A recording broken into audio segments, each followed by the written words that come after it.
Ever woken up and thought to yourself, bloody hell, what was I drinking last night? And where'd all these bruises come from? What the feckin' hell am I doing in a bleating jungle?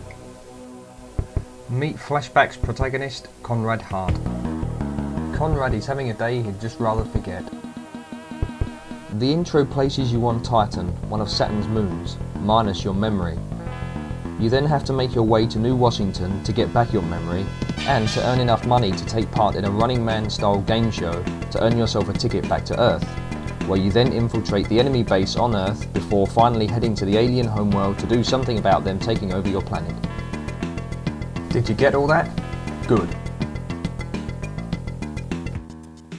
Now, anyone who hasn't played this game before, but somehow it seems to look familiar, it's because this is the spiritual sequel to Another World, Delphine Software's previous title. In Flashback, however, you're given much greater freedom of movement.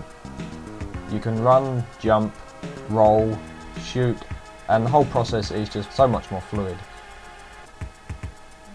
However, the one thing you'll realise about Flashback, the same as its predecessor, is the amount of slowdown that occurs, especially during cutscenes. The thing is though, if ever you've played the Mega Drive version, you'll know that there's practically no slowdown whatsoever. But surely the Mega Drive isn't faster than the Super Nintendo. I mean, this is like the king of the 16-bit era, the golden era of video gaming. No, there must be some mistake. The Mega Drive surely cannot be faster than the Super Nintendo. Can it?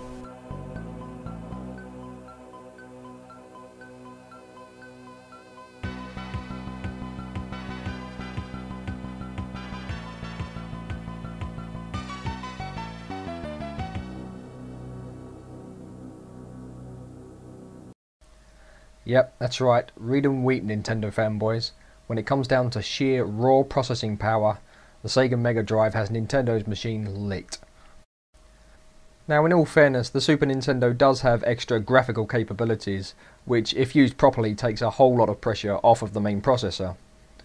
But if that's not the case, then this is what happens. Stutter, stutter, stutter. Stuttering aside, however, the game was really quite enjoyable, tense and atmospheric. Like its spiritual predecessor, Flashback requires good use of the controls and a careful strategy to overcome some obstacles and enemies, though sometimes, just to mix things up, you're occasionally thrown straight into an out-and-out standoff. The rotoscoped animation used in Another World makes a return in Flashback. As you can see for yourselves, the animations blend in beautifully with the stunning hand-drawn backgrounds.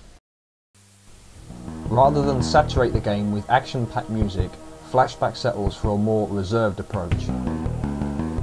Sinister and atmospheric arrangements crop up during cutscenes and at certain locations to help keep the player immersed in the story and the environment.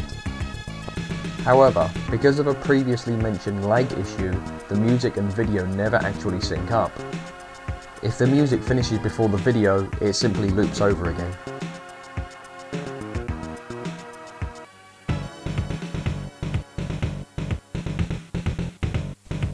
The music you're listening to now is from the end game theme from the SNES version. A rather funky little track, I'm sure you'll agree. But if it's all the same to you, I think I'm just going to switch over to the far superior Mega Drive version. But don't worry, I'm not a Sega employee who's trying to reignite the 16-bit console wars.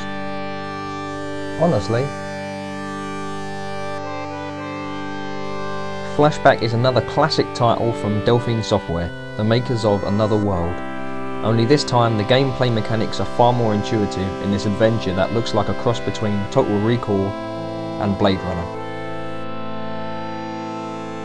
If you've got a Mega Drive and a Super Nintendo, you might as well just go for the Sega version.